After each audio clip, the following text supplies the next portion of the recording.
గురువుగారు, మీనరాశి వారు ఆర్థికంగా బలపడాలంటే పరాభవనామ సంవత్సరంలో ఏం చేయాలంటారు? అంటే ఈ మీనరాశి జాతకులకంతా కూడా పరాభవన సంవత్సరంలో అత్యంత శుభమైన ఫలితాలు పొందడానికి ఆస్కారం ఉంటుంది. రాశ్యాధిపతి ఉచ్చస్థానంలో మార్పు, 3 స్థానాలు మార్పు చెందడం వల్ల రాజయోగ ప్రాప్తి కలుగుతుంది. ప్రధానంగా జన్మ శని దోషం అనే దోషం ఉంది. ఏలినాటి శని ప్రభావం అంతా కూడా వీళ్ళకి ప్రభావం చూపిస్తుంది. తద్వారా మీరంతా కూడా ప్రతినిత్యం కూడా మీనరాశి జాతకులు వెంకటేశ్వర స్వామి వారి ఆరాధన చేసుకోవడం, కాలభైరవ స్వామి ఆరాధన చేసుకోవడం వల్ల రాజయోగ ప్రాప్తి కలుగుతుంది. శని భగవానుడి ప్రీతికరంగా తైలాభిషేకం చేయించడం, నలను దానం చేసుకోవడం వల్ల, శునకాలకి ఆహారం పెట్టడం వల్ల, శునకాలకి చపాతీలు కానీ ఆహారం కానీ పెరగన్నం కానీ సమర్పిస్తూ ఉండడం వల్ల ప్రధానంగా జాతకరీత్యం ఉన్న శనిగ్రహ దోష నివారణ అవుతూ ఉంటుంది. కాలభైరవ స్వరూపంగా ఈ యొక్క శునకాలకంతా కూడా నల్ల కుక్క దొరికితే ఇంకా మంచిది. నల్లటి శునకం అంతా కూడా కాలభైరవ స్వరూపంగా ఉంటుంది. కావున మీకు జాతకరీత్యం ఉన్న సకల గ్రహ దోష నివారణ అవుతూ ఉంటుంది. ప్రధానంగా ఎవరైతే కనుక పక్షులకి ఆహారం సమర్పించడం వల్ల, చిలకలకు కానీ పావురాలకు కానీ ఈ యొక్క కాకికైనా కానీ ఆహారం సమర్పించడం వల్ల జాతకరీత్యా ఉన్న ఈ యొక్క పితృదోష పితృశాప నివారణ అవుతూ ఉంటుంది. తద్వారా రాజయోగ ప్రాప్తి రావడానికి ఆస్కారం ఉంటుంది. గోమాత సేవ ఎవరైతే కామధేనం స్వరూపంగా సకల దేవతా స్వరూపంగా గోమాత ఉంటుంది. కావున గోమాత సేవ ఎవరైతే చేస్తున్నారో మీనరాశి జాతకులకి ఈ సంవత్సరం అంతా కూడా అదృష్టయోగం కలిసి వస్తుంది. ఆకస్మికంగా ధనయోగ ప్రాప్తి రావడానికి ఆస్కారం ఉంటుంది. ఈ సంవత్సరం అంతా కూడా రాజయోగాలు ఎక్కువగా ఉన్నాయి. కావున మీకంతా కూడా ఆదాయం అంతా కూడా యుక్రంగా ఉంది. వ్యాపారంలో అనుకున్న పనులు అనుకూలంలో సకాలంలో నెరవేరడానికి ప్రయత్నించడం కూడా కులదేవత ఆరాధన చేసుకోవడం, ఈ యొక్క జగన్మాత అనుగ్రహం కోసం మీరంతా కూడా దేవీ ఖడ్గమాల స్తోత్రాన్ని పఠనం చేసుకోవడం, ప్రతినిత్యం కూడా మహాలక్ష్మి కవచాన్ని పారాయణం చేయించడం, శ్రీసూక్త పారాయణం అంతా కూడా ఆచరించడం వల్ల రాజ్యయోగ ప్రాప్తి కలుగుతుంది.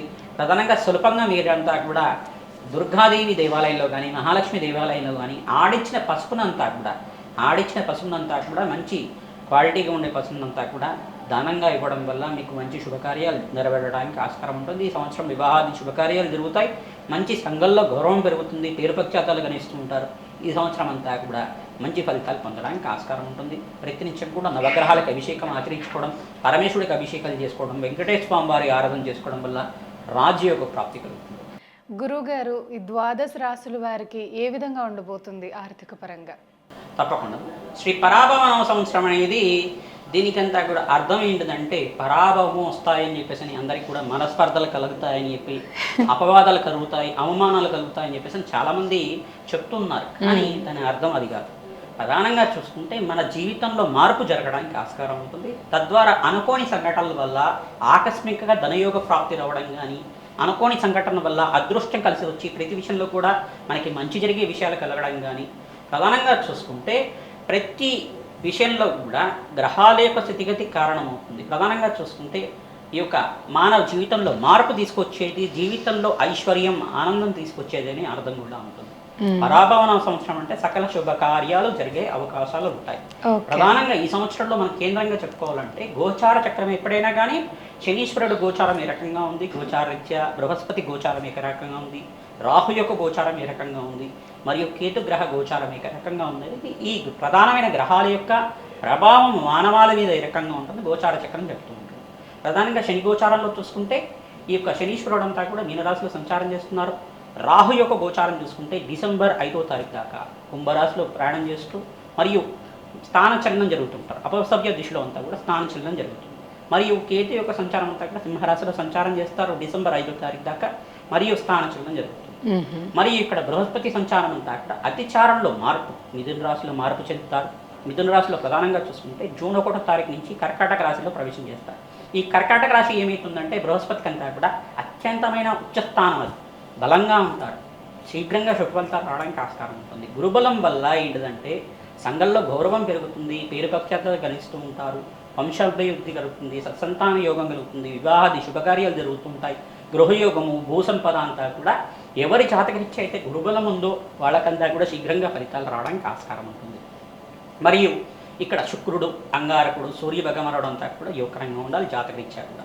ఈ గ్రహస్థితి ఈ రకంగా ఉంది. మరియు అక్టోబర్ నెలలో కూడా బృహస్పతి సంచారం అంతా కూడా సింహరాశిలో ప్రయాణం చేయడం వల్ల అత్యంత శుభమైన ఫలితాలు పొందడానికి ఆస్కారం ఉంటుంది. ప్రధానంగా దేశ గోచారంలో కూడా మార్పులు జరుగుతుంటాయి. ఈ సంవత్సరం అంతా కూడా వర్షపాతం అత్యంత శుభ ఫలితాలు ఇస్తూ ఉంటుంది.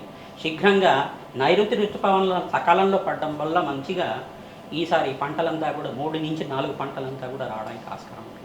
రైతులకంతా కూడా శుభకార్యాలు జరగడానికి ఆస్కారం ఉంటుంది. అష్టైశ్వర్యోగం కలగడానికి ఆస్కారం ఉంటుంది.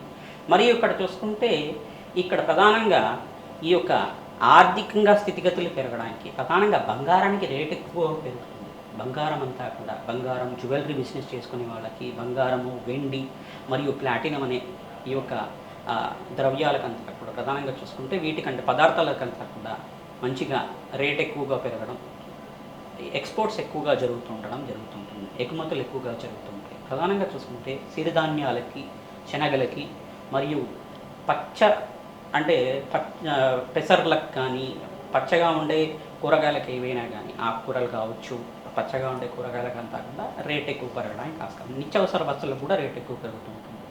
దేశంలో అంతా కూడా స్వల్పంగా కొన్ని ప్రాంతాల్లో భూకంపాలు జరగడం కానీ, ఈ యొక్క జలాశయాలు నిండిపోవడం కానీ, అతివృష్టి అనేది ప్రధానంగా ఎక్కువగా వర్షపాతం ఎక్కువగా పడటం వల్ల పంటలు నష్టపోవడం కూడా జరుగుతూ ఉంటుంది. దీని నుంచి బయటపడడానికి ప్రణాళికలంతా చేసుకోవాల్సి ఉంటుంది. ప్రధానంగా మేషాది ద్వాదశ రాశుల వాళ్ళకి ఈ గోచార రీత్యా గ్రహాల యొక్క బలం వల్ల శీఘ్రంగా శుభ ఫలితాలు పొందడానికి తగు పరిష్కారం అంతా కూడా విశ్లేషణ చేసి చెప్పడం జరుగుతుంది. గురువుగారు, ద్వాదశ రాశుల వారు ఎటువంటి పరిహారాలు చేసుకుంటే వాళ్ళు ఆర్థికంగా బలంగా ఉంటారు? చాలా చక్కగా వివరించారు గురుగారు. నమస్కారం.